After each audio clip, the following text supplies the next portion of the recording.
우리가 요한계시록을 살펴가면서 큰 흐름을 잃지는 않아야겠습니다.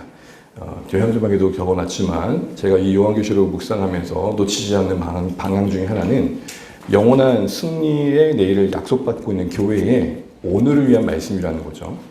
우리가 요한계시록 하면 아무래도 미래에 대한 예측에 치우친 해석을 할 때가 참 많고 실제적으로 인터넷이나 여러 자료를 보면 그런 것들이 참 많습니다. 그래서 현대에 일어난 여러 사건들과 상황들을 계시록 말씀과 억지로 연결시켜서 종말의 시간표를 작성해 가고 이제 곧 얼마 안 남았으니 우리가 잘 살아야 된다. 그 말 자체가 틀린 건 아니지만 극도의 불안감을 조장해서 우리의 일상에 건강한 신앙으로부터 이탈하게 되는 경향들을 많이 보게 됩니다. 물론 계시록은 내일에 대한 이야기를 하고 있습니다. 그러나 그것이 그렇게 구체적이지 않습니다. 요한 당시의 성도들에게 와닿은 메시지가 오늘 우리에게도 동일하게 와닿아야겠죠. 그런 관점에서 우리는 이 계시록 내용을 보면서 우리가 종말의 때를 살고 있다는 사실을 인식하면서 이제는 이것이 마지막 재림의 날을 향해 진행되고 있는 이 시간의 역사 속에서 이제 주님이 초림하시고 다시 오심을 남겨둔 이 시간 속에서 교회가 어떻게 존재해야 되고 그 교회는 어떤 역할을 책임있게 감당해야 되는지를 도전하고 격려하는 이 말씀 앞에 오늘의 교회로서의 우리 삶을 비춰봐야 될 것입니다. 쉽게 말하면 이런 것 같아요. 어떤 상황에도 흔들리지 말고 오늘을 감당하는 오늘의 신자로서의 삶을 살아내야 된다라는 것입니다. 근데 이런 교회를 위한 메시지로서의 그런 어떤 강조점들을 오늘 본문을 보게 되면 이 요한계시록 안에서 강조하고 있는 그 구조가 뭐냐면 바로 막간입니다. 우리가 계속해서 이 막간 삽입장에 대해 살펴보고 있는데요. 화면을 하나 보여주시면 우리가 매번 봤던 장면이죠. 우리가 지금 네 가지의 환상 중에 두 번째 환상의 부분 중에 7 시리즈의 심판의 내용을 살펴보고 있는데 인에 대한 내용을 살펴봤었고 지금은 나팔을 살피고 있죠. 각 시리즈가마다 막간의 내용이 나옵니다. 그리고 그 막간의 내용은 본문의 내용과는 조금 생뚱맞는 내용이죠. 진행되는 내용과는 별개의 내용처럼 여겨지는 부분입니다. 그런데 그 내용의 공통점은 뭐냐면 교회를 향한 메시지라는 이런 거죠. 이런 심판에 계속되는 현실 속에 특별히 인 심판과 나팔 심판의 막간은 닦아 마지막 7번째 심판을 남겨두고 끼어들었거든요. 결국은 최후의 날을 남겨둔 교회의 모습이 어떠해야 되는지를 이야기하고 있는 것입니다. 격하게 동의해 주시는군요. 지금 우리가 보고 있는 부분은 그 다음 페이지를 넘겨주시면 두 번째 나팔 시리즈 중에 막간인데요. 두 번째 막간의 내용은 첫 번째 인 심판에서의 막간은 지상의 교회와 천상의 교회 14만 4천에 대한 이야기를 했습니다. 지금 두 번째 나팔 시리즈의 막간은 크게 두 가지 얘기를 하는데 10장에서는 열린 두루마리 책을 관련된 얘기를 했고 오늘 우리가 읽은 11장에서는 성전을 측량하고 두 증인에 대한 이야기가 나오고 있습니다. 우리가 지난 시간까지 해서 10장에 기록된 막간에 담긴 교회를 향한 최종 메시지를 살펴봤었는데 그게 뭐였습니까? 그 결론은 다시 예언해라. 다시 예언하기 위해서 두루마리를 먹어라. 예언하기 위해 먹어라는 거죠. 근데 그 맛이 어땠습니까? 입에서는 달았으나 배에서는 쓰더라. 주목할 것은 두 가지 맛을 경험했다는 거고 그 맛의 순서가 단맛 다음에 쓴맛이라는 겁니다. 복음의 달콤함과 기쁨 속에 살아간 신자들은 거기만 머물면 안 된다는 거죠. 그 복음이 우리를 변화시키는 성장의 고통, 그리고 그 복음을 증거하는 가정 속에서 겪는 저항과 갈등의 쓰라림, 이게 이 쓴맛을 경험하는 거라는 거예요. 그러니까 신앙생활하면서 나만 행복하면 좋다, 이게 정말 건강한 신앙인가 할 때 그렇지 않은 게 성경을 보면 신자들에게 눈물이 있더라고요. 여러분 우리가 웃을 일이 많으면 좋겠어요. 그런데 눈물에 공감하는 마음도 깊어지시면 좋겠어요. 그래서 단맛 다음에 쓴맛이 나옵니다. 근데 문제는 뭐냐면 쓴맛 단맛이 아니라 단맛 쓴맛이에요. 메시지가 뭡니까? 단맛을 알아야 쓴맛을 감당할 수 있다. 말씀을 전하기 전에 말씀의 사람으로서의 우리의 존재적인 변화를 요구받고 있는 거죠. 하나님에 대해 이야기하기 전에 내가 먼저 하나님이 기쁘셔야 되죠. 구원에 대해서 이야기하기 전에 구원에 대한 이해와 깊이가 내 안에 먼저 온전히 자리 잡아야 되는 것이죠. 그래서 이런 말씀을 드렸어요. 말씀에 대한 사랑이 말씀에 책임 있는 인생을 만들어 간다. 이제 이어지는 11장에서도 이 10장의 맥락과 다르지 않은 이야기를 하는데요. 조금은 성격이 다른 것이 10장과 11장 둘 다 교회가 이 종말의 때에 끝까지 예언의 사명을 잘 감당해야 된다는 측면인데 10장에서는 너는 그렇게 부름받았어 라는 소명을 일깨워 주는 거예요. 쉽게 말하면 우리 중고등부 학생들에게 앉혀놓고 너는 이 시기가 공부해야 될 시기야. 이게 10장이라면 11장은 그러면 공부하는 학생들은 어떻게 공부해야 될까? 그 자세는 어때야 될까? 11장의 내용. 예언하는 자로서 그럼 어떤 자세를 가지고 살아야 되는지 교회가 증인으로 살아간다는 때 그 걷는 여정의 모습은 어떠해야 될까? 어떤 길을 어떤 모습으로 걸어가야 할지를 이야기하고 있는 것입니다. 그 다음 페이지 보시면 10장은 예언자로서의 소명을 갱신한 내용들, 11장은 교회 공동체가 증인으로서 어떤 모습으로 걸어갈지를 보여주고 있는 것입니다. 자, 이 11장 내용을 살펴볼 때 좀 시간을 절약하기 위해서 세 가지 정도의 선 지식을 간단히 정리하고 본문의 메시지로 바로 들어가면 좋겠습니다. 먼저 11장을 이해하기 위해서 계속해서 반복되는 표현의 공통적 의미를 알아야 됩니다. 먼저 하나님의 성전이란 말이 1, 2절이 나오고 그 뒤에 두 증인, 두 감람나무, 두 촛대, 두 선지자라는 말이 계속되는데요. 이것은 교회를 말합니다. 교회 공동체를 말해요. 특별히 하나님의 성전은 신약 성경 안에서는 물론 직접적으로는 예수님을 말하고 그분의 부활하신 몸을 말하지만 그 몸의 안에서 그 부활하심 안에서 성령의 임재 안에서 거듭난 교회 공동체를 주된 메시지로 연결시키죠. 그래서 구약의 이 건물로서의 성전은 신약의 예수님을 믿고 성령 안에 거듭난 우리 같이 믿음의 신자들을 말할 때 그 개인과 공동체를 말할 때 이야기합니다. 그래서 에베소 말씀이 이렇게 적혀 있어요. 우리 그 다음 보여주시고 함께 읽어볼게요. 시작. 너희는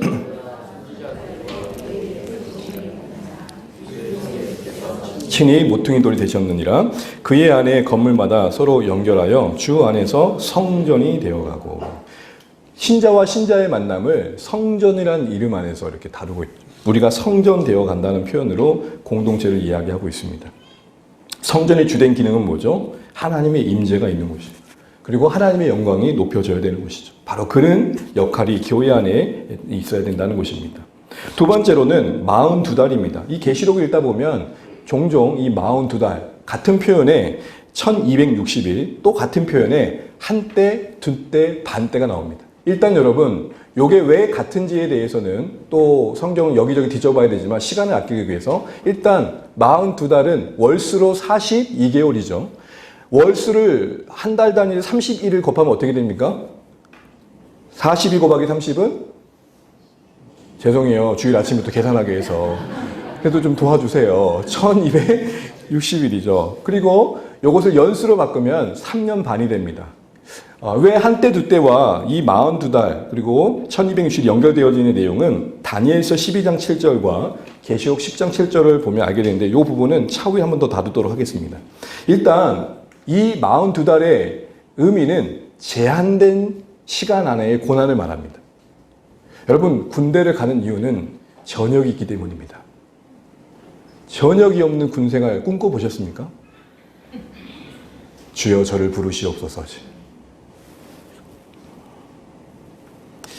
제한된 고난의 시기란 측면에 이 3년 반 42달이 사용된 이유는 두 가지 대표적인 예를 한번 들어보면 여러분 우리가 중간기 시대를 한눈에 보는 성경을 다루면서 헬라 제국 이후에 헬라 제국이 무너지면서 여러 가지 장수들 분열이 되면서 가장 두 가지 큰 나라로 나뉜 가운데 셀루쿠스 왕조 가운데 자신을 에피파네스 의미가 뭐죠? 내가 신의 현현이다 하면서 자신을 높였던 안티오쿠스 4세의 유대교를 향한 핍박의 이야기를 들었습니다.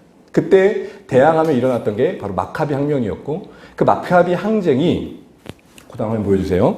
그 마카비 항쟁이 이루어지는 그 대항의 기간, 저항의 기간이 그 다음 눌러주세요. 3년 반이었어요. BC 167년에서 164년의 이 3년 반의 시간이 저항의 시간이었던 거예요. 이 에피파네스가 안티오코스 4세가 어떤 짓을 했죠? 성전에 제단을 치우고 거기 제우스 신상을 유대 율법에서는 전혀 부정하게 여겼던 돼지피로 제사를 드린 완전히 성전을 모독했던 거죠. 여기에 분노했던 마카비 일어난 게 마카비 항쟁인데 3년 반 뒤에 성전을 회복해요. 그래서 유대인들이 가장 잘 지키는 것 중에 하나는 수전절이라는 절기입니다. 또 하나의 이야기는 그 다음 페이지 보여주시면 엘리야인데요. 여러분 엘리야가 비 오지 않기를 기도했을 때 몇 년 동안 비가 오지 않다 성경은 증언하죠? 3년 반. 3년 6개월. 바로 이런 배경 속에서 이 3년 6개월은 숫자적인 의미보다는 상징적인 의미로 고난의 제한된 시기를 말하는 거죠. 근데 이것이 구속사의 관점에서 보면 우리에게는 교회 입장에서의 고난의 제한된 시기는 주님 다시 오실 때까지의 모든 시간대를 말하는 거죠. 그래서 교회 입장에서 이 제한된 고난의 의미는 마지막 종말의 마지막인 예수님의 다시 오심을 남겨둔 모든 교회의 시간들을 의미하는 것입니다. 주님이 다시 오시기 전에 이 역사의 마지막 때를 보내고 있는 종말의 기간은 뭐라고 말하냐? 42달이에요. 근데 종종 세대주의나 성경을 조금 더 특별하게 해석하는 분들은 이 42달이 어떤 기간인지를 자꾸 의미를 부여하려고 해요. 이 시대에 특별한 환란이 있을 것으로 이야기하고 믿음이 좋은 사람들은 그 전에 휴거된다고 얘기하는 거예요. 근데 여러분 성경이 조금 맞지 않는 게 하나님은 고난을 피하는 방식으로 우리를 다루진 않으실 것 같아요. 세 번째로 알아야 될 것은 측량하라는 의미. 오늘 본문의 메시지의 메인 내용이죠. 이 측량의 의미의 구약의 표현에 나오는 건데요. 이 측량하라는 것은 구약의 특별히 예언서에서 어떤 의미냐? 재건과 회복이에요. 여러분 뭔가 줄자를 가지고 측량을 한다는 것은 뭔가를 만들 때겠죠. 그렇죠? 건물을 지을 때 여러분 이 건물에 리모델링을 하면 목수분들이 이렇게 뭔가를 만들 때 수치를 잰단 말이에요. 왜 재는 거죠? 뭔가를 짓기 위해서. 그래서 재건과 회복의 의미를 갖고 있는 게 뭐냐면 측량이에요. 그 다음 사진을 보여주면 그 대표적인 예가 여러분 에스겔 말씀을 쭉 읽어보시면 알겠지만 40장부터 48장이 성전에 대한 예양으로 길게 다룹니다. 40장 초반부에 이제 에스겔을 부르셔서 에스겔이 언제 선지자죠? 여러분? 포로기 이전입니까? 포로기 가운데입니까? 포로기 가운데 부름받아요. 언제예요? 성전이 무너짐을 앞두고 포로로 잡혀갔다가 성전이 무너진 뒤에 포로로 잡혀있는 이스라엘 백성들 가운데 목회했던 난민 목회자죠. 근데 이 무너진 성전 이후에 한 14년 뒤에 하나님께서 에스겔을 통해서 다시 성전을 지을 것을 말씀하시는데 그것은 물리적인 성전이 아니었어요. 그 48장 끝절에 보면 여호와 샴마란 말이 나옵니다. 임마가 아니에요. 샴마예요. 여호와 샴마는 뭐죠? 그곳에 하나님이 계신다. 결국 무엇과 연결되어지냐면 하나님이 계신 주의 성전으로 불려진 주의 백성들, 곧 교회 공동체를 재건할 것에 대해서 에스겔은 담고 있는 거예요. 이처럼 40장부터 48장 에스겔의 예언서의 내용에서도 성전의 측량으로 시작된 재건대 새 성전의 모습에 대한 증언들은 결국 측량하라의 의미가 회복과 관련되어 있음을 말하게 됩니다. 그리고 그 회복의 결정적인 내용은 하나님의 보호가 함께하게 된다는 것입니다. 하나님의 임재가 떠났던 하나님의 영이 다시 성전에 임하심으로 여호와의 샴마가 된 것이 회복의 끝이었어요. 정말 회복된 건 뭘까요? 하나님을 제대로 다시 만나는 거예요. 문제가 해결되고 어려움이 거두어진 것도 해결할 수 있겠지만 그 과정을 통해 진짜 찐 하나님을 경험하는, 시퍼렇게 살아계신 하나님을 만나는, 여호와 샴마로 끝났던 이 새 성전의 환상은 그런 우리의 도전을 주는 것이죠. 결국 측량하라는 것은 재건을 말합니다. 재건한다는 내용적인 의미는 인생 가운데, 교회 가운데 하나님의 임재와 보호가 계속되고 있는 것들을 말하는 것입니다. 자, 이런 배경 속에서 오늘 성전을 측량하는 이 막간 11장의 첫 번째 내용들이 우리에게 좀 교훈을 생각해 볼 텐데요. 무엇보다도 주목해 볼 표현은 그 다음 페이지를 보여주시면 사진을 보시게 되면 이 성전이 크게 보면 이 성전 안에 성소와 지성소의 내부 건물과 그 주변의 뜰로 구별되는데 이 측량의 범위를 성소와 지성소로 제한했다는 것입니다. 한 번만 더 눌러주세요. 바로 이 부분만 측량하라고 하시고 요 원 밖에는 측량하지 말라고 하신 거예요. 되려 이방인들에게 짓밟히도록 놔두셔버려요. 그게 지금 1, 2절의 내용이에요. 아니 측량하라고 하면 얼마나 은혜로워요? 다 측량하라고 하면 뭐 이런 거죠. 가운데 분열만 보호하시고 옆에 있는 1번, 두 번째는 다 밟히도록 놔두셨다라는 거예요. 이거를 영역으로 보호하는 영역을 나누다 보니까 이 성경의 말씀을 오해해서 이렇게 성경을 해석하신 분들이 계셔요. 성전 안에 있는 신실한 그들만, 그룹들만 보호받는다. 무슨 말이에요? 교회에서 예배 잘 드리고 헌신하고 봉사생활 열심히 해야 축복받아. 저 이방들에 있는 성전 바깥마당에 있는 것처럼 바깥에 있지 말고 들어와. 이렇게 해석을 해요. 근데 여러분 이게 모순이 된 이유는 뭐죠? 성전 바깥마당도 성전이에요. 무엇으로 나눌 수 없는 한 덩어리라고요. 그러니 보호받은 영역이 있고 버림받은 영역의 그런 메시지가 아니라 한 덩어리인데 보호받고 있는 중에 겪는 어려움이에요. 그래서 이 말씀을 잘못 오용하다 보면 마당들로 가면 안 돼. 누군가는 마당들 가서 번제단에 올려야 되잖아요. 그러므로 이 말씀을 다시 한번 생각해 보면 결국 하시고 싶은 의미는 두 가지인 걸 보게 됩니다. 일단 측량하라의 의미는 여러분 제가 설교노트에 적어놨는데 거기를 한번 같이 한번 읽어볼까요? 시작. 하나님에 의해 보호받는 교회의 내면적 영적 모습. 측량하지 말라의 의미는 지상의 교회가 하나님의 섭리 안에서 주님이 오실 때까지 세상 가운데서 고난을 겪게 될 교회의 외적 모습. 네. 그래서 여러분 1, 2절 가만히 보시게 되면 성전 안과 성전 밖으로 성전의 한 덩어리를 안과 밖이라는 측면에서 이야기함을 보게 돼요. 그럼 어떤 그림이 그려지죠? 밖으로는 고난을 받고 있지만 안으로는 보호를 받고 있다. 바꿔 말해 하나님의 보호하심 아래 있는 성도들이 그 하나님의 보호 아래 분명히 있는 건 맞지만 때론 어려움과 시련을 겪을 때가 있다. 그러나 그 어려움과 시련 중에도 핍박 중에도 궁극적으로 하나님은 교회의 영적 내면의 세계를 지켜주신다. 이 말은 교회로서의 본질을 지키도록 도와주셔서 끝까지 하나님의 뜻을 이룰 수 있도록 책임져 주신다. 이 얘기를 하는 것입니다. 더 쉽게 말하면 하나님의 보호하심 아래 있다는 것이 여러 갈등과 어려움이 전혀 없는 상황이 아니라는 것입니다. 정리하면 이렇게 되는 거죠. 하나님의 보호하심 아래 있지만 교회 공동체도 여러 고난을 겪을 수 있다는 것. 그러나 박해와 핍박 중에도 하나님께서 궁극적으로 교회 공동체의 신앙의 본질을 무너지지 않도록 도와주시고 결국 하나님의 뜻이 성취되도록 지켜주셔서 교회가 해야 할 그 사명을 감당토록 도우신다는 겁니다. 한 예를 보죠. 그 다음 보여주시면 여러분 요셉의 인생을 너무 잘 아시니까 요셉이 형들에게 팔릴 때 하나님이 요셉을 보호하신 겁니까? 보호하시지 않은 겁니까? 또 요셉이 팔려서 누명으로 옥에 갇힐 때 하나님이 보호하신 겁니까? 보호하지 않으신 겁니까? 그 다음 말씀을 보여줄까요? 같이 한번 읽어볼게요. 시작.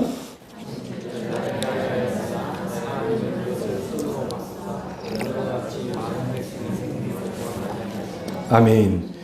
요셉의 인생의 고백을 보면 결국 악으로 경험되었던 그 형들에게 팔림, 가족에게 그런 참상을 당하고 그리고 옥에 갇히는 억울함들이 결국은 하나님의 어쨌든 보호하심 아래에서 이루어진 일들이라는 것이죠. 네, 결국에 그 보호하심 아래 있던 여러 그런 일들이 하나님이 요셉을 통해 계획하셨던 뜻을 이루는데 방해되지 않게 하셨다는 것. 고단 그림을 보면 신약에서는 우리 스데반의 이야기를 한번 해보죠.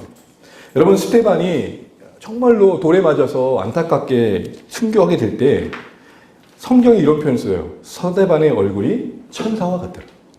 여러분 돌 맞으면 일단 표정은 어때야 돼요? 네, 아파야 돼요. 좀 억울해야 되고 속상해야 되고. 근데 그 얼굴이 천사와 같대. 예수님이 영접하시는 장면을 목도합니다. 여러분 외부로는 밖으로는 돌이 던져지는 상황입니다. 육신은 박해를 당하게 내어주셨습니다. 그런데 그 영혼은 붙드셔서 그런 중에도 예배하는 마음과 하나님의 영광을 보는 시선을 지켜주십니다. 지금 측량하라, 측량하지 말라의 이 두 가지 메시지가 전혀 다른 성격의 이야기가 아닌 하나로 뭉치는 모습이 바로 이 스데반의 모습인 것입니다. 그러므로 교회가 이런 핍박과 배교의 어려움 속에서도 그 유혹 속에서도 계속되고 있는 하나님의 보호하심을 힘입어서 담대히 증인의 삶을 감당하라는 것이 당시 교회에 주셨던 도전이며 또 오늘에게 동일하게 주신 도전입니다. 당시에는 황제가 왕노릇하며 억압을 했지만 이 시대에 황제가 어디 있어요? 라고 말할지 모르지만 우리 마음에 온갖 황제들이 가득하잖아요. 물질이 우리 안에 인생의 왕노릇하고 명예가 우리 인생의 왕노릇하며 체면이 우리 안에 왕노릇하고 내 욕망이 우리 안에 왕노릇하니 로마 황제보다 더한 영적인 핍박에 덧져져 있는 것이죠. 그런데 소망하는 것은 그런 넘어질 듯한 신앙의 여정 속에 하나님이 약속하신 건 뭐냐면 우리 영혼을 지키셔서 결국에는 하나님께로 다시 나오게 하시고 하나님이 목적하신 우리 인생의 목적과 교회로서의 정체성을 지켜내게 하신다는 것입니다. 한마디로 신자의 생애를 잘 감당할 수 있도록 책임져 주시는 하나님을 말하는 것입니다. 이런 결론을 그렇게 내릴 수 있습니다. 교회는 하나님의 신실한 보호와 또 설명할 수 없는 세상의 고난이란 이 두 가지 신비로운 긴장 속에서 존재하고 그런 중에도 하나님의 보호하심을 힘입어 끝까지 순례의 길을 걷는 공동체로 서 있다는 것입니다. 자, 이런 큰 흐름 속에서 우리가 주의할 메시지 하나를 생각해 보겠습니다.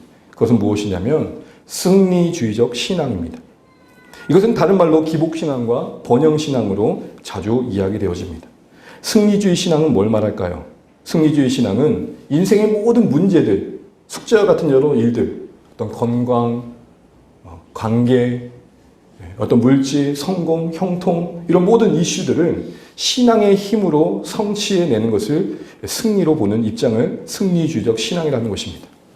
십자가의 구원을 말합니다. 그런데 십자가의 삶은 말하지 않습니다. 십자가로 죄 용서받고 천국 가는 건 이야기하는데 그 십자가의 삶을 강조하지는 않습니다. 약함보다는 강함을 숭상합니다. 잘 되는 나가 더 중요하다라고 이야기합니다. 이러다 보면 자연스럽게 욕망에 취하게 되죠. 역설로 약함과 실패의 신비에 무관심하고 오직 문제없는 삶, 그것이 하나님의 축복 아래 있다라고 만증하고 있으며 문제 가운데 있더라도 그걸 극복해내는 것에만 관심을 갖습니다. 고난의 가치를 부정합니다. 그래서 오직 잘 되는 나에만 관심이 있지 하나님의 뜻 안에 허락된 그 고난을 통해 나를 빚어가시는 거룩해져가는 나에 대해 무관심한 거죠. 그래서 박영석 목사님은 이 승리적인 신앙에 대한 위험성을 이렇게 말합니다. 우리 같이 한번 읽어볼까요? 시작. 승리주의적 신앙이 기독교를 왜곡하고 있다. 승리주의는 내가 주인이다. 하나님은 수단이 된다. 교묘하게 우리가 믿음의 열심을 말하고 뭔가 열정을 말하는데 그것이 방법이 되어져서 내 인생의 문제를 푸는 수단이 되는 거죠. 그러니까 뭘 찾아요? 가능하면 능력자를 찾는 거예요. 내 기도의 분량으로 부족하니 조금 더 기도가 센 사람을 찾게 되는 거예요. 이런 승리주의에 취할 때 여러분 우리는 십자가를 외면하게 됩니다. 그래서 바울은 고린도 교회 성도들에게 사실은 이 얘기를 계속 반복하죠. 우리가 바울의 서신과 함께하는 교회 세우기에서 이 고린도 전후서를 다루면서 이 얘기를 많이 다뤘습니다. 대표적인 두 가지 말씀으로 오히려 바울은 이 승리주의 신앙에 취한 교회의 성도들에게 그래서 세속적인 성공을 구하고 있는 그들에게 약함이 얼마나 더 많은 것을 담아내는지를 강조하며 두 가지 말씀을 권면했었습니다. 대표적인 두 말씀 같이 한번 읽어보겠습니다. 다음 페이지요. 시작.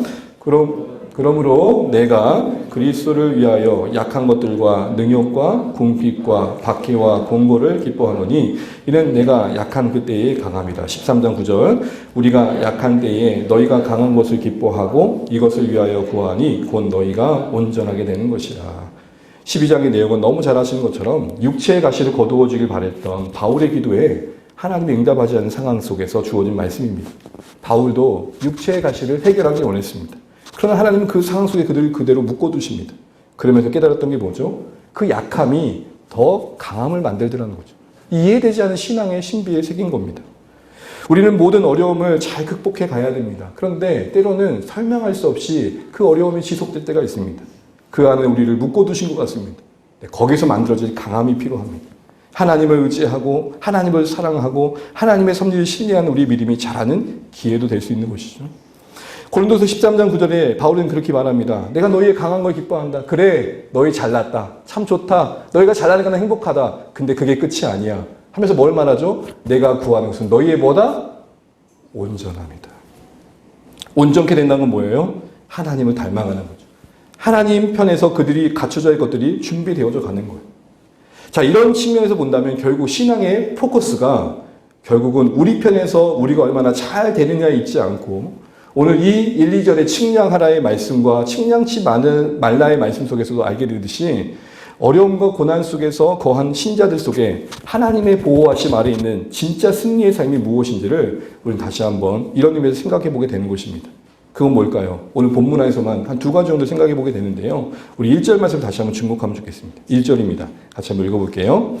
또 내게 지팡이 같은 갈대를 주며 말하기를 일어나서 하나님의 성전과 제단과 그 안에서 경비한 자들 측량하되. 여러분, 측량하라는 그 대상을 언급할 때 여러분 가만히 보시게 되면 성전을 측량하라고만 해도 충분하실 겁니다. 그렇죠? 근데 더하여 뭐가 포함되고 있죠? 제단이 언급되고 있고, 그리고 성전에서 경비하는 자들이 포함되어 있습니다. 성전에서 경비하는 자들, 성전에서 예배하는 자들, 제사장들이 거기에 이미지가 표현되어 있는 걸 보게 됩니다. 한마디로 말하면 성전이 비어있는 모습으로 측량되어지고 있지 않고, 측량되어지는 그 대상으로서의 성전의 모습은 예배하는 모습으로 생동감 있게 이미지화되어 있는 것을 보게 됩니다. 그러면 우리는 이걸 하나 알게 돼요. 하나님의 보호하심 아래, 그 임재 아래에 있는 교회 성전으로서 묘사된 공동체의 모습은 뭐냐? 이방인의 짓밟히는 그 바깥마당을 짓밟히는 상황 속에서도 성전에 예배드리는 이 생생한 묘사 속에서 주신 도전은 뭐냐? 바로 어떤 상황에서도 어떤 형편에서도 하나님께 나아가는 것입니다. 참된 승리의 삶을 한마디로 말하자면 어떤 상황에서도 하나님 앞으로 나아감입니다. 기쁠 때는 찬양하는 겁니다. 슬플 때는 기도하는 것입니다. 우리 이런 찬양 있죠? 가시마테 백합화 예수 향기 날리니 할렐루야 아멘. 가시밭이 있는데 거기 백합화가 있대요. 백합화가 바람 따라 요리조리 흔들려요. 온 것 가시밭에 둘러싸여 있으니까 백합화가 살아있다 치고 어떤 느낌이었을까요? 아야 아야. 근데 아야 할 때마다 뭐가 나와요? 향이 나와요. 가시밭에서 백합화를 옮겨 청정지역으로 옮겨주신 것도 방법이겠지만, 가시밭에 두심으로 그 인생이 누구로 말미암아 살고 있으며 누구를 위해 존재하는지, 우리 찬양의 고백처럼 난 예수로 삽니다를 보여내시는 데 있어서 우리 생각 그 이상의 하나님의 계획 속에 허락된 어려움도 있을 수 있다는 것이죠. 모든 문제가 잘 극복되어져서 해결되어져서 하나님께 영광 돌릴 수 있는 것도 방법이겠지만, 여전히 짊어져야 할 짐들 가운데 거하고 있는 우리의 인생은 어떻게 하나님께 영광이 될 수 있을까요?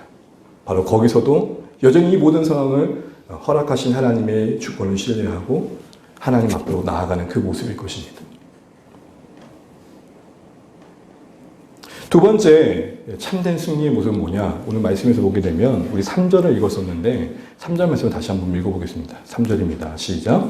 내가 나의 두 증인에게 권세를 주리니 그들이 굵은 베옷을 입고 1260일을 예언하리라. 2절에서는 측량하지 말라. 왜냐하면 이방인들에게 내어주었기 때문이다. 라는 어떤 상황을 이야기하시면서 42달 동안 짓밟힐 것을 말합니다.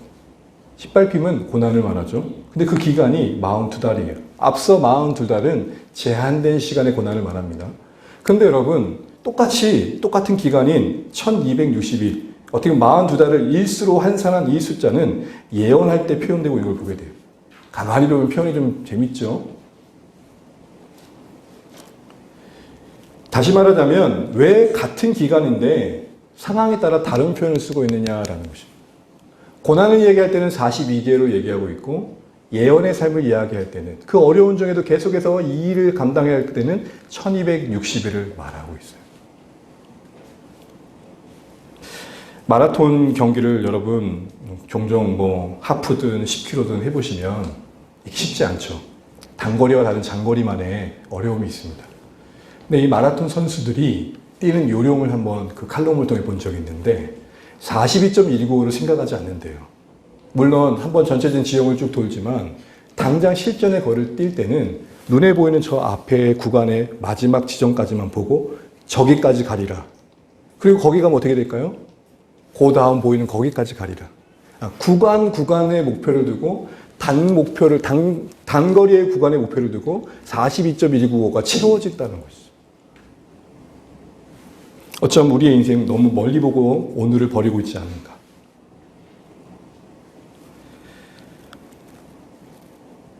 이 표현의 다름은 이렇게 해석될 수 있는 겁니다. 고난은 좀 짧고 가볍게 여기고 곧 지나갈 것처럼 여기고 복음의 사명은 진득하게 하루하루 그 요구된 책임을 신실하게 감당하라는 것입니다. 그런 의미에서 참된 승리의 삶은 뭡니까? 하나님 옆에서 살아내는 것입니다. 오늘 우리의 어려움과 고난 속에 있는 그 삶의 형편 속에서도 할 수 있는 것들을 해보는 것입니다. 사람들이 나를 어떻게 보고 주목하느냐에 매이지 않는 것입니다. 묵묵하게 내 인생의 역할에 책임 있는 한 신자로서의 삶을 살아내 주시는 겁니다. 어제의 후회에 오늘의 살을 방관치 않는 것입니다. 오늘의 힘겨움에 오늘을 포기하지 않는 것입니다. 내일의 막연함에 오늘 버리지 않는 것입니다. 종종 제가 스크루테이프의 편지를 이야기하는데요. 약한 원수의 입장에서 신자들을 무너뜨릴 때 어디에 포커싱을 두느냐는 이야기가 역으로 우리에게 신자로서의 지혜를 줍니다. 15번째 편지의 내용 속에 미래에서 막연하게 불안하게 하라는 내용 속에 이런 내용이 나옵니다. 같이 한번 읽어볼까요? 그 다음 페이지 함께 읽어볼게요. 시작. 우리의 사명은 인간들을 혼이나 현재에서 멀리 떼어놓는 것이다. 이런 목적으로 우리는 인간들을 과거의 안에 살도록 유혹해왔다. 여기서의 우리는 스크루테이프와 웜워드, 사탄을 말하고 여기서 인간은 신자들을 말합니다. 신자들을 향한 악한 자의 공격은 뭐냐면 오늘에서부터 현재에서부터 어떻게든 멀어지게 하는 것입니다. 여러분, 오늘 우리의 삶을 살아내는 게 여러분 쉬울 것 같지만 사실은 아침에 눈을 또 맞이하는 하루는 여러 모양으로 우리에게 다가올 때가 참 많습니다. 가뿐한 하루도 있지만 제껴버리고 싶은 하루가 있어요. 이거를 순삭해서 그냥 1260일이 아니라 그냥 42개월로 퉁쳐버리면 좋겠어요. 근데 여러분, 내일로 미루는 끝없는 우리의 선택들은 여러분 영원히 오늘을 맞이할 수 없다는 걸 아시죠? 종합해 보면 하나님 앞에 나아감이며 하나님 앞에서 내 삶의 실존 그 책임을 감당하는 것이 승리입니다. 어떤 형편에서도 하나님이 내 인생을 주관하심 아래서 오늘 우리의 삶을 살아내시는 겁니다. 저는 이 승리의 방향성을 이렇게 한번 정리해 봤습니다. 한마디로 극복을 넘어 회복의 삶을 추구하시는 겁니다. 신앙이 우리의 삶의 모든 문제를 해결하고 이겨내는 쪽으로만 가지 마십시오. 극복되길 바랍니다. 그런데 극복했지만 회복되지 않으면 안타까운 거죠. 문제를 해결해 가는 게 하나님의 은혜 안에서 이루어질 수 있습니다. 근데 그 문제 속에서 자람도 있어야 되는 거죠. 극복이냐 회복이냐 미묘한 차이 같지만 하나님의 우리 인생을 향한 우선된 관심은 회복입니다. 회복이 뭡니까? 창조주 하나님께서 우리를 원래 지으셨던 목적의 모습을 우리가 보여내는 것입니다. 우리의 섬기는 유일한 왕은 오직 하나님이십니다. 하나님을 예비하며 하나님을 의지하고 내가 그 하나님 인생으로서의 삶을 보여내는 것입니다. 그게 회복입니다. 신앙의 방법을 수단화해서 그것이 능력이 되어져서 극복된 여러 성공담과 간증들이 우리 안에 승리주의적 분위기를 만들어가지고 고난의 눈물로 점철된 우리 인생을 가벼이 여기거나 무의미하게 바라볼 때가 많습니다. 그 간증이 여전히 울고 있는 성도들의 마음을 더 괴롭히더라. 우리는 기도해서 암이 나왔습니다. 오랜 시간 기도해도 암이 낫지 않은 성도들은 뭐죠? 우리는 기도해서 아들을 멋진 대학에 보내버렸습니다. 거기에 첨한하여 이렇게 말하죠. 절대 학원도 안 갔습니다.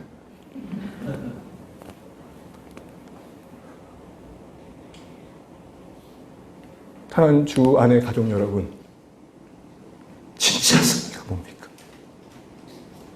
우리 인생이 어떤 형편에 던져줘도 우리 삶의 중심이 하나님이 되셔서 여러분 인생의 여러 컨텍스트 속에 본질이 되시는 텍스트이신 예수님이 드러나시는 건 줄로 압니다.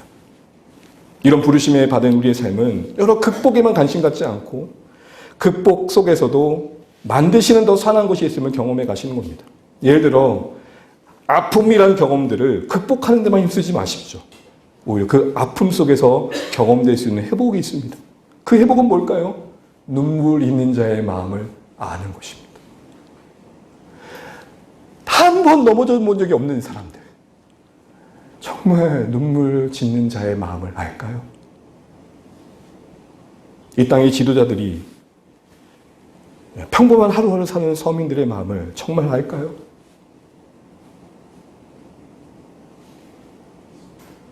참된 신앙의 승리는 그러기에 우리를 회복시키시기 위해 인생의 모든 수단을 사용하시는 하나님 앞에서 그 하나님을 늘 앞으로 나아가는 것이고 그 하나님 앞에서 여러분의 삶을 살아내시는 겁니다. 아픔이 그냥 고통만이 아니라 아픔 중에도 누릴 수 있는 감사와 기쁨이 있을 수 있음을 보여주시는 겁니다. 이걸 왜 기억해야 될 것이 있습니다. 여러분 자칫 놓칠 수 있는 말씀 중에 하나가 측량이 메시지이긴 하지만 뭘로 측량하라고 하신지를 보십시오. 모든 장치들은 표현들은 하나님을 대변합니다. 특별히 1절 말씀 다시 보시게 되면 갈대로 측량하라고 합니다. 그 다음 화면 보이시죠? 여러분 이게 갈대인데 순천만 갈대입니다. 갈대가 어느 정도 되게 크지 않아요? 잘하면 약간 흔들흔들하긴 하지만 당시에 고대 당시 갈대는 자를 대용해 있었습니다. 그러니까 요걸 가지고 마디를 재서 매척 하는 거죠. 갈대를 기준 삼아 길이를 재는 재단할 때 도구를 썼습니다. 그런데 여러분 오늘 요한에게 측량하라고 갈대만 주신 게 아니라 그 갈대가 어떤 갈대인지를 말합니다. 어떤 갈대요? 지팡이와 같은 갈대. 측량은 뭘 말해요? 교회를 보호하시는 하나님을 말해요. 그런데 그 측량의 수단인 갈대가 지팡이와 같다는 건 뭘 말해요? 교회를 보호하시는 하나님이 어떤 분이신지를 보여주는 거예요. 지팡이는 어떤 이미지일까요? 그 다음입니다. 목자로서 양을 돌보시는 선한 목자 되신 모습을 보여주시는 겁니다. 하나님의 모습을 양을 돌보는 목자로서 지금 상징해주고 있는 것입니다. 한 번 더 눌러주시면 시편의 다윗이 그런 것을 잘 고백했죠. 자신의 인생을 목자와 양의 관계로 하나님과 자신의 관계를 비유하면서 이렇게 자신의 인생을 고백합니다. 한번 읽어보겠습니다. 시작. 내가 사망의 음침한 골짜기로 다닐지라도 해를 두려워하지 않을 것은 주께서 나와 함께 하심이라. 주의 지팡이와 막대기가 나를 안위하시나이다. 막대기의 용도와 다르게 지팡이는 어떤 용도일까요? 지팡이는 양이 이탈할 때 그 모가지를 끌어가지고 원래의 자리로 끌어올 때 쓰시는 양을 보호하시는 도구입니다. 막대기는요, 온갖 짐승들과 싸울 때 쓰는 도구. 그럼 지팡이만 집중해 보면 지팡이에 담긴 목자의 마음 뭘까요? 이리 와, 어디 가는 거야, 이리 와. 성전된 우리 입장에서 성전 바깥바닥에 밟히는 형편 속에 있을 때에 지팡이로 측량케 하셨을 때 그 지팡이가 상징하는 건 뭘까요? 너를 괴롭게 하는 인생의 모든 것들이 목양의 마음으로 허락하신 하나님이 일하시는 생각해야 돼라는 것입니다. 목양이 뭡니까? 그 영혼을 돌보는 겁니다. 때로는 평안한 환경도 우리를 돌보지만 때로는 어려움도 우리를 돌봅니다. 어려움으로 해서 우리가 더 긴장하게 되고 하나님을 의지하게 되니까요. 우리 영혼을 더 하나님 앞에 나아가게 해주시니까요. 참고적으로 당시의 목동들은 목양의 관점에서 양들을 돌볼 때 철을 따라 목초지를 찾아 이동하게 되어 있습니다. 그래서 여러분 들녘에 양들을 풀어놓고 다 먹고 나면은 푸른 풀밭이 있는 쪽으로 인도해 가야겠죠. 근데 다 먹고 나면은 이제는 어디 쪽에 풀이 남아있냐면 조금은 높은 고산대에 풀이 남아있다고 합니다. 부득이하게 이 높은 곳을 가려면 어디를 지나가야 되느냐? 골짜기를 지나가야 됩니다. 골짜기를 지나는 양의 입장에서는 뭐예요? 왜 푸른 풀밭에 있다가 이 음침한 곳을 나를 이끄는 거야? 목자의 마음은 뭐예요?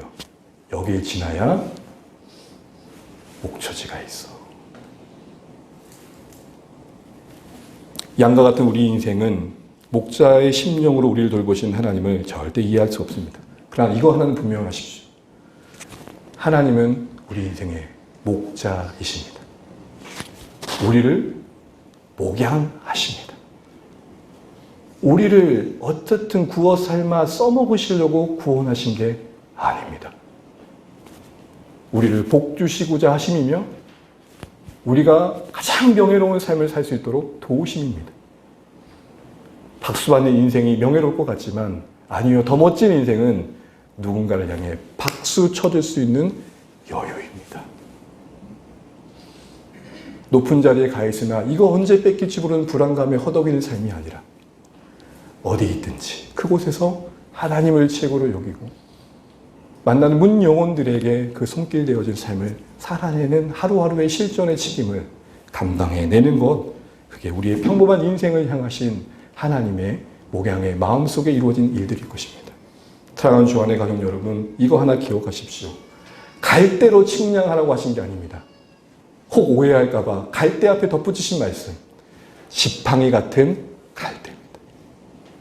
그래서 여러분 힘겨울 때마다 목양의 마음으로 우리를 이끌어주신 하나님을 의심치 마십시오.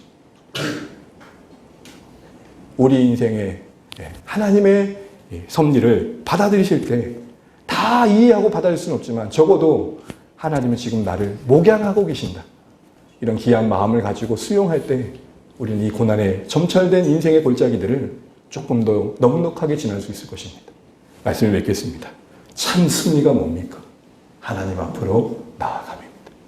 참 승리가 뭡니까? 하나님 앞에서 살아내시는 겁니다. 어떤 형편에 던져주셔도 지팡이와 같은 갈대로 우리 삶을 측량하시는 하나님의 보호는 변치 않으시니 혹 겉마당이 밟히시더라도 우리를 붙들고 계시는 보호하심은 변치 않음을 놓치지 마시고 이렇게 고백하시면 좋겠습니다. 목양하고 계십니다. 근데 좀 살살 하십시오. 좀. 목양하고 계십니다. 이 마음이 와닿을 때 그 슬픔의 자리에서 누리는 기쁨이 있고 감사가 있습니다. 이것은 세상이 이해할 수 없는 평강입니다. 우리 이를 아시고 목양하신 하나님의 이끄심 속에 있는 우리 인생인 줄 아시고 오늘도 우리가 살아갈 삶의 방향을 오늘 말씀에 근거해 다짐하시고 결단하실 수 있는 복된 말씀 되시기를 주의 이름으로 축복합니다.